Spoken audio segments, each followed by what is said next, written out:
जनतेसाठी कुणाशी भेटणारा आपला चॅनल सत्यमुख।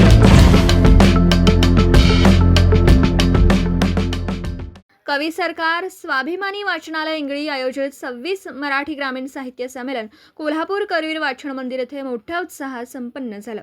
सदर साहित्य संमेलनाचे अध्यक्ष म्हणून कवी गोविंद त्रिंबकराव लहाणे परभणी होते।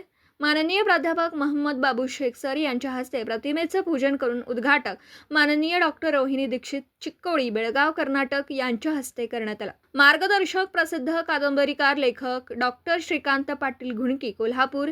संमेलनास प्रमुख पाहुणे म्हणून चित्रपट अभिनेत्री टीव्ही सिरियल जीविका सोनार नाशिक उपस्थित होते। प्राध्यापक अमरनाथ कांबळे यांनी मान्यवरांचे स्वागत केलं।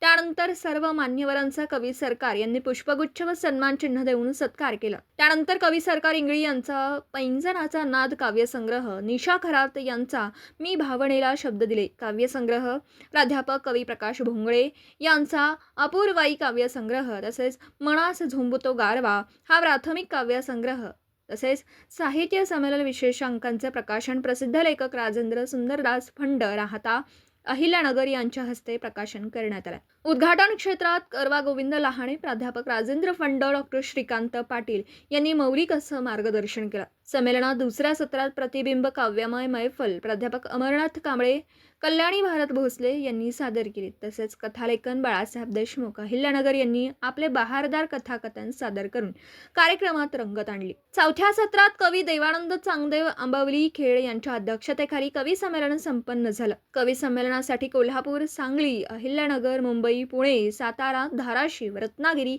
आदी जिल्ह्यातून कवी कवयित्री सहभागी झाले होते। शेवटी करवा सरकार स्वाभिमानी वाचन मंदिर इंगळी व काशीनाथ आव्हाड फिल्म प्रोडक्शन अहिल्यानगर यांच्या वतीने विविध क्षेत्रात उल्लेखनीय कार्य करणाऱ्या मान्यवरांना पुरस्कार देऊन गौरवण्यात आलं। सूत्रसंचालन खेळ पैठणी फेम कलाकार राजेंद्र शिंदे उदापूर जुन्नर आणि अंकुश आतकर अभिनेते निवेदक यांनी केलं। सत्यमुख प्रतिनिधी विलास पाटील इंगळी तालुका हातकणंगले।